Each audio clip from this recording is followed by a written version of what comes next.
You've been praying wrong your entire life. Every petition you've made, every request you've whispered, every plea you've sent to heaven, every time you've asked God for something, you've been moving further away from the very thing you're seeking. You've been treating the infinite like a vending machine, the divine like a customer service department, the source of all existence like a cosmic butler whose job is to rearrange your circumstances according to your personal preferences. But prayer is not asking for something. Prayer is not requesting anything.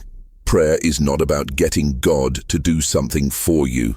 Goldsmith discovered that real prayer is the exact opposite of everything you've been taught. And when you understand what prayer actually is, everything in your life transforms instantly. Because once you see this truth, you can never unsee it. If you're ready to discover what prayer really is and why it has nothing to do with asking, subscribe, because this channel exists for those who seek truth beyond religious tradition. Chapter 1. The Great Deception About Divine Communication. Prayer is not asking God for anything, because God has no needs to fulfill, no preferences to satisfy, no agenda to complete. God is not sitting somewhere waiting for your requests, evaluating your worthiness, or deciding whether to grant your wishes. The very idea that prayer is asking is based on the illusion that God is separate from you and that you are separate from your good. But this illusion runs so deep that it forms the foundation of almost every religious tradition on earth. People are taught to pray for healing, to pray for abundance, to pray for protection, to pray for guidance. They're instructed to ask, to petition, to beg, to plead. They're told that God might say yes, might say no, or might say wait. But all of this is based on a fundamental misunderstanding of what God is and what you are. Goldsmith spent decades discovering that God is not a being who responds to requests. God is being itself. God is not someone who gives things to people. God is what people are when they stop pretending to be separate from their source. God is not outside the universe managing it like a cosmic administrator. God is the universe expressing itself as infinite forms of its own being. When you understand this, you realize that asking God for something is like a wave asking the ocean for water. The wave is not separate from the ocean. The wave is the ocean waving. You are not separate from God. You are God appearing as you. The very consciousness that wants to pray is God consciousness seeking to commune with itself. But most people never discover this because they're trapped in the dualistic thinking that creates separation, where unity is the only reality. They think they are here and God is there. They believe they are human and God is divine. They assume they are limited and God is unlimited. But these distinctions exist only in thought, not in reality. Think of a dream in which you appear as a character asking the dreamer for help. The character doesn't realize that the character, the dreamer, and the dream are all one consciousness appearing as apparent multiplicity. Prayer based on asking is like the dream character trying to get something from the dreamer. But here's what changes everything about how you understand divine communication. The moment you stop asking God for things and start recognizing what God is expressing as your life, you discover that everything you were asking for was already being given, not as something external coming to you, but as something internal expressing through you. Chapter 2. Why asking reinforces what you don't want. Every time you ask for something in prayer, you confirm that you don't have it. Every time you request healing, you affirm sickness. Every time you petition for abundance, you declare lack. Every time you plead for peace, you strengthen the belief in conflict. Asking is the consciousness of not having, and consciousness of not having creates the experience of not having. But this is not because God is withholding anything from you. This is because consciousness is the creative principle of existence, and whatever consciousness believes, consciousness experiences. When you ask for something, you are operating from the consciousness that you are separate from what you're asking for. And this consciousness of separation is what prevents you from recognizing what is already yours. Goldsmith discovered that this is why so many prayers seem to go unanswered. It's not that God doesn't hear you or doesn't care about you. It's that the very act of asking creates the consciousness that prevents you from receiving what you're asking for. You cannot ask your way into something that asking denies you already have. Every spiritual tradition has pointed to this in different ways. Jesus said, "Before they call, I will answer." The Buddha taught that suffering comes from wanting things to be different than they are. Hindu sages proclaimed, "Tat tvam asi," thou art that. All of these teachings point to the same truth. What you seek, you already are. But the habit of asking is so deeply ingrained that most people cannot imagine any other form of prayer. They've been conditioned to believe that prayer without asking is not prayer at all. They think that if they're not requesting something from God, they're not actually praying. But asking is the ego's form of prayer, not the soul's form of prayer. The ego asks because the ego believes in lack, limitation, and separation. The soul doesn't ask because the soul recognizes wholeness, infinity, and unity. The ego prays to get something from God. The soul prays to give something to God, not something external, but the gift of recognition, the offering of awareness, the sacrifice of the illusion of separation. Think of someone who owns a vast fortune, but has forgotten about it, living in poverty, and constantly asking others for money. The asking perpetuates the forgetting. Only when the asking stops can the remembering begin. Only when the petitioning ceases can the recognition dawn. Yet here's what happens when you finally stop asking God for things. You discover that God has been asking you for something all along. Not asking you to do something, but asking you to be something. Not asking you to perform, but asking you to recognize. Not asking you to change, but asking you to remember what you already are. Chapter 3. The Prayer of Recognition. True prayer is not asking for God's will to be done. True prayer is recognizing that God's will is already being done. It's not requesting divine intervention in your life. It's acknowledging divine expression as your life. It's not seeking God's presence, it's recognizing God's presence as your presence. But this form of prayer requires a complete reversal of everything you've been taught about communication with the divine. Instead of speaking to God, you listen as God. Instead of asking God for guidance, you recognize God as the intelligence that is already guiding.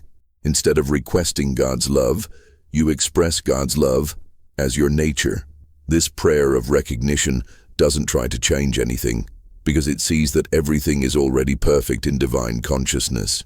It doesn't seek to improve circumstances because it recognizes divine perfection appearing as all circumstances.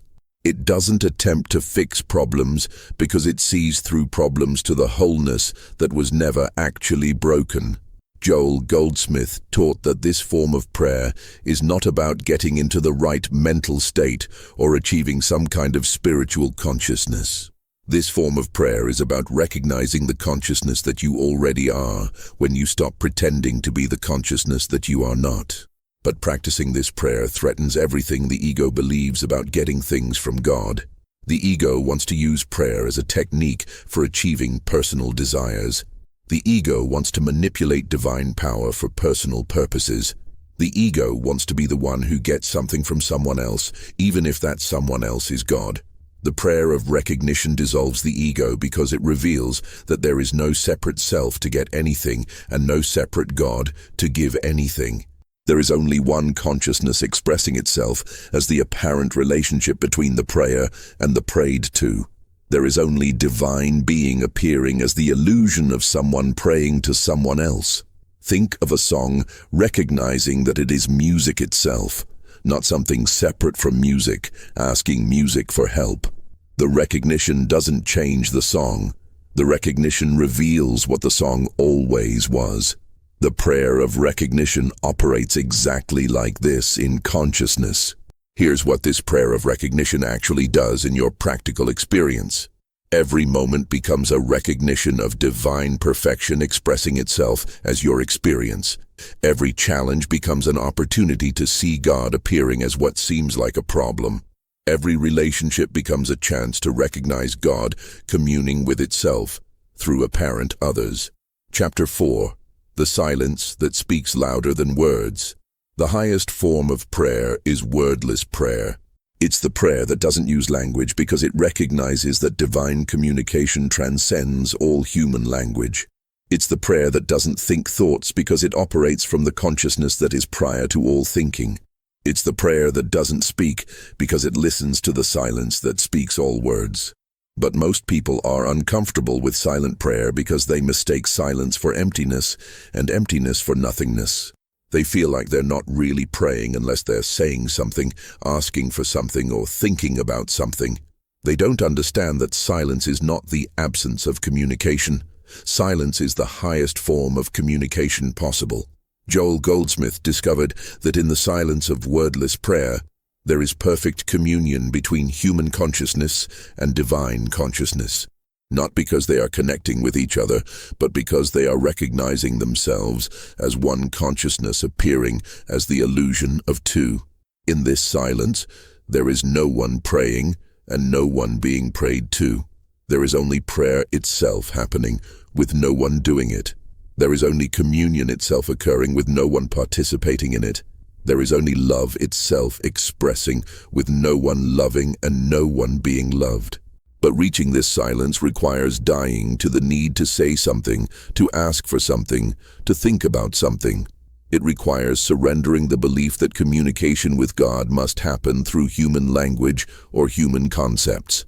It requires trusting that divine communication happens at a level that transcends all human communication. This silent prayer doesn't produce mystical experiences or altered states of consciousness. This silent prayer is the natural state of consciousness when it's not disturbed by the belief that it needs to be praying to something else. It's not a special spiritual state. It's what remains when all special spiritual states are seen to be unnecessary. Think of two drops of water merging into one. The merging doesn't create something new. The merging reveals what was always true. The drops were never actually separate. The silence of true prayer operates exactly like this, merging in consciousness. But here's what this wordless prayer actually accomplishes. It doesn't get you anything because it reveals that you already are everything. It doesn't change your circumstances because it changes your recognition of what circumstances actually are. It doesn't solve your problems because it dissolves the one who seemed to have problems. Chapter 5. The prayer that prays itself. There comes a moment in spiritual development when you realize that you are not the one praying. Prayer is happening through you, but you are not doing it. Prayer is expressing as you, but you are not creating it. Prayer is living your life, but you are not directing it. This is the prayer that prays itself, the prayer that happens when there is no prayer. But understanding this requires recognizing that you are not the author of your own life. You are not the one making decisions, solving problems, or creating outcomes. You are the consciousness through which divine intelligence operates, divine love expresses, and divine will manifests. You are the instrument, not the musician. Most people resist this recognition because it threatens the ego's belief in personal control and individual achievement. The ego wants to be the one who prays effectively, who gets results from prayer, who has a relationship with God.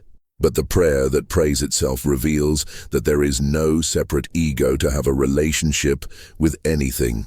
Joel Goldsmith taught that this self-praying prayer is not something you do. It's something you allow. You don't create it.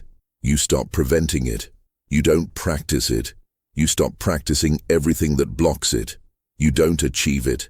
You stop achieving everything that obscures it.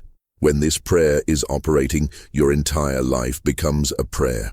Not because you're constantly thinking religious thoughts or using spiritual language, but because every action arises from divine impulse rather than personal compulsion.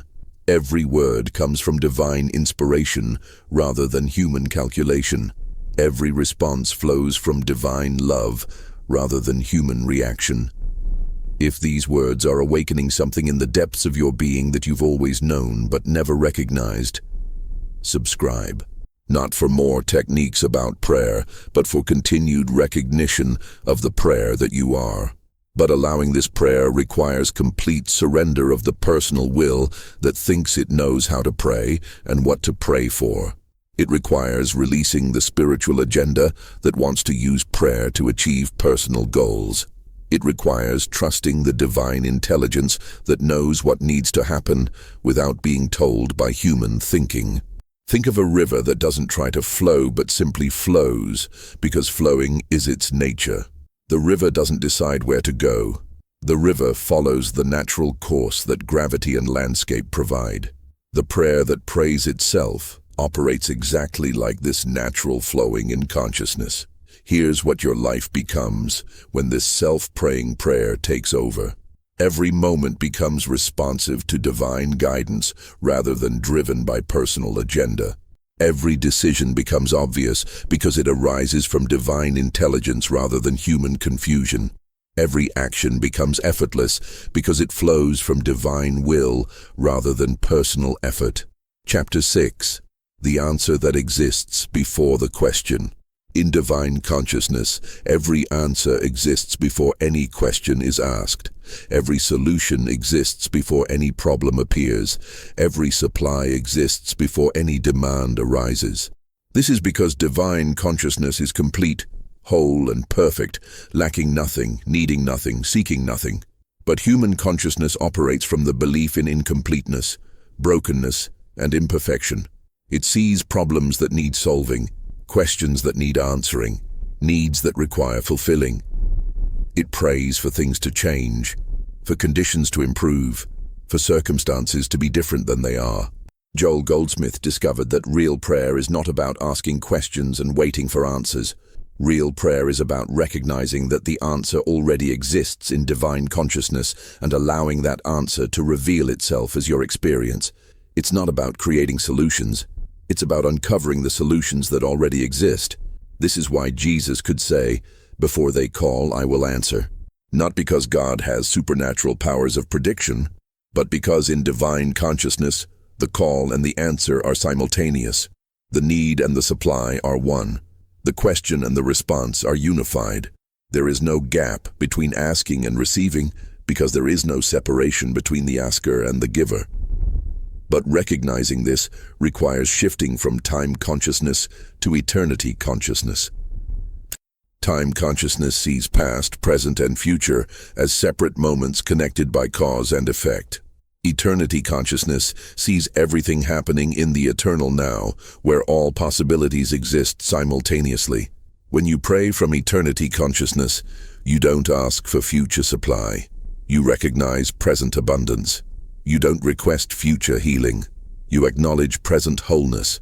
You don't petition for future peace. You accept present harmony. You don't pray for something to happen. You pray from the recognition that it has already happened. Think of looking at a completed jigsaw puzzle and asking for the pieces to fit together. The request is unnecessary because the fitting has already occurred. Divine consciousness is like the completed puzzle. Everything already fits perfectly, even when human consciousness can't see the whole picture. Yet here's what this recognition does to your entire relationship with time. You stop living in the future waiting for prayers to be answered and start living in the present where prayers are already answered. You stop working towards solutions and start working from solutions. You stop seeking your good and start recognizing your good. Chapter 7. The love that needs no expression. The highest prayer is the prayer of love. Not love directed toward God, but love recognized as God. Not love that seeks something from its object, but love that gives what it is to whatever appears before it. Not love that comes and goes based on feelings, but love that simply is regardless of circumstances. But this love is not an emotion you feel during prayer. This love is the very essence of what prayer is when all personal agenda is removed. This love doesn't want anything, doesn't need anything, doesn't lack anything. This love is complete in itself and expresses itself for the pure joy of expressing. Human love always has an object, someone or something to love. Divine love has no object because divine love recognizes that what appears to be the object is actually itself appearing as apparent otherness. Divine love doesn't love others, Divine love recognizes itself as what appears to be others. Goldsmith taught that when you pray from this love, you're not sending love to God or asking God to send love to you. You're recognizing love as the very fabric of existence, the essential nature of consciousness, the fundamental reality of what you are. You're not praying with love, you're praying as love. This love doesn't distinguish between friend and enemy, between self and other, between worthy and unworthy. It loves because loving is what it is, not because of any quality in its apparent objects. It's like the sun that shines equally on all things without preference, judgment, or discrimination. But expressing this love threatens everything the ego believes about special relationships and conditional caring. The ego wants to love some people more than others. The ego wants to receive special love from particular people. The ego wants love to be earned, deserved, and reciprocated. Think of a spring of fresh water that flows continuously regardless of who drinks from it or how the water is received. The spring doesn't choose whom to serve or how much to give. The spring simply gives what it is because giving is its nature. Divine love operates exactly like this spring in consciousness. Here's what happens when you pray from this unconditional love. Every person becomes an opportunity to express what you are rather than to get what you think you need. Every situation becomes a chance to give love rather than to seek love. Every moment becomes an occasion for divine love to recognize itself everywhere it looks. Chapter 8. The gratitude that comes before the gift. True prayer begins with gratitude, but not gratitude for what you've received.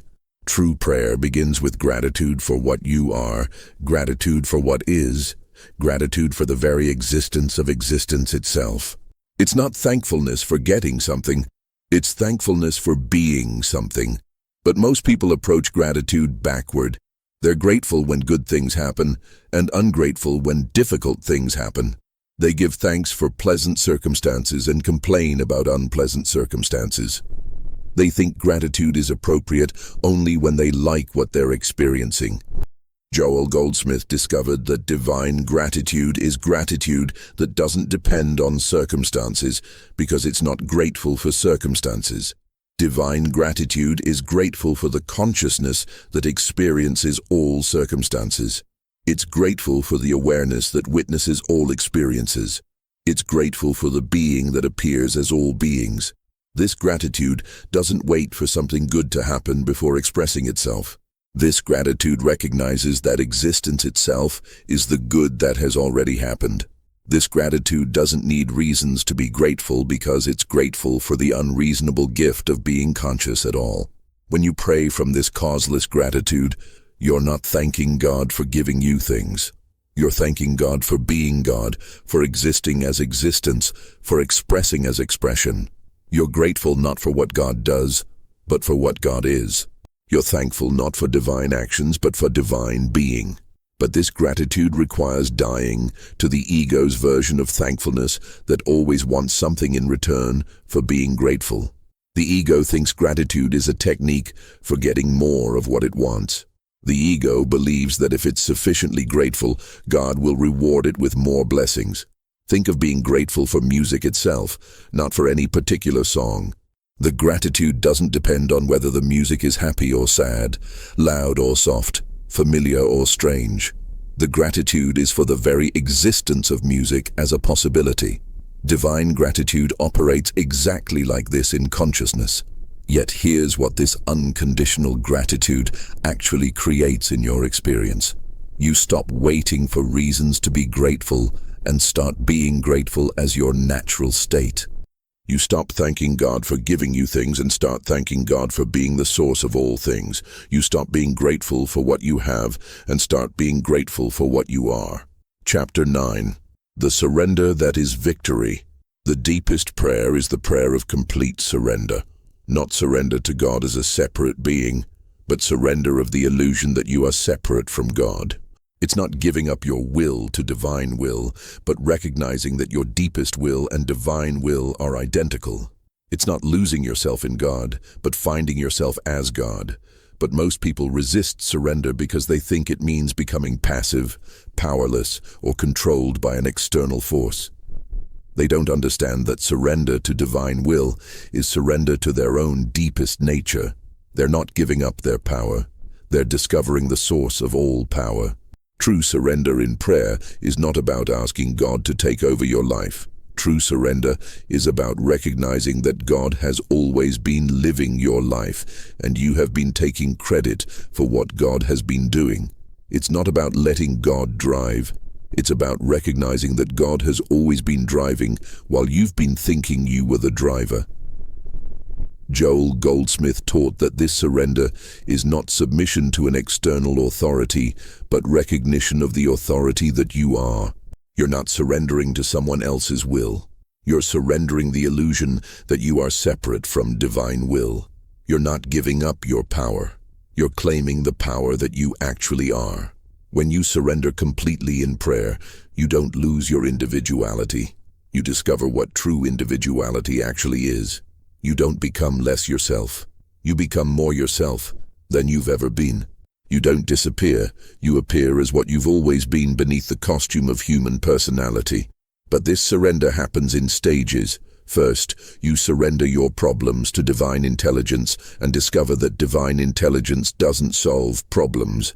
It reveals that problems were misperceptions of divine perfection.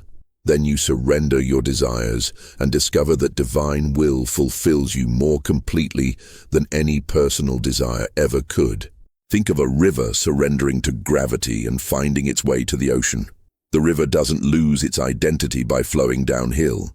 The river fulfills its nature by following the natural law that governs all flowing water. Surrender in prayer operates exactly like this natural flowing in consciousness. Here's what this complete surrender actually produces in your life. Every action becomes effortless because it arises from divine impulse rather than personal effort. Every decision becomes obvious because it comes from divine intelligence rather than human confusion. Every moment becomes perfect because it's received as divine gift rather than judged as human experience. Chapter 10. The prayer that ends all prayer. There comes a moment when prayer ceases to be something you do and becomes something you are. Prayer stops being an activity and becomes your identity. Prayer is no longer something that happens at certain times in certain places. Prayer becomes the continuous recognition of what you are in every moment of existence. But this is not the end of prayer in the sense of stopping something. This is the completion of prayer in the sense of becoming what prayer was always pointing toward. You don't stop praying because you don't need to pray anymore. You stop praying because you realize you are what prayer is. Goldsmith's entire teaching about prayer leads to this recognition. You are not someone who prays to God. You are God praying to itself through the apparent instrument of your individual consciousness. You are not someone who communes with the divine. You are divine consciousness communing with itself through the illusion of separation. This recognition doesn't make you special or elevated above others. This recognition reveals that everyone is equally divine, equally prayer, equally the one consciousness appearing as the many. There are no others to be elevated above because there is only one appearing as apparent others. When prayer becomes what you are rather than what you do, your entire life becomes a continuous offering of recognition, a constant sacrifice of the illusion of separation, an eternal communion with the truth of what you are. You don't have a prayer life. You are prayer living itself as life. But this completion of prayer threatens everything that every religion has ever taught about the need for ongoing spiritual practice. If you are prayer itself, then there is nothing to practice. If you are divine communion, then there is nothing to achieve. If you are God recognizing itself, then there is nothing to become.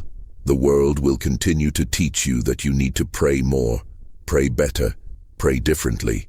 Teachers will continue to offer new techniques for communicating with God. But now you know the secret that makes all techniques unnecessary. You are not someone who needs to communicate with God because you are God communicating with itself. The search for the perfect prayer ends where it began, in the recognition that you are what you are seeking to commune with. the quest for divine connection concludes with the discovery that divine connection is what you are. The journey toward God completes itself when you realize that God is what took the journey. You are not someone who has learned how to pray correctly. You are prayer that has recognized itself. You are not someone who has established contact with the divine. You are the divine that appears to have been seeking contact with itself. This is what happens when you truly understand that prayer is not asking for anything, because you already are everything that could ever be asked for. If this message has revealed the prayer that you are, subscribe. Not for more teachings about prayer, but for continued recognition that you are what prayer is. Not for better techniques for communicating with God, but for deeper understanding that you are God's communication with itself. The understanding is complete. Prayer was never about asking, because there was never anyone separate to ask anything. Prayer was never about getting, because there was never anything missing to get. Prayer was never about communicating with God, because there was never any separation from God to bridge. You are the prayer that prays itself. You are the communion that needs no communication. You are the recognition that ends all seeking. This is the truth about prayer that transforms everything by revealing that nothing ever needed to be transformed. Perfect, complete, already answered before any question was asked.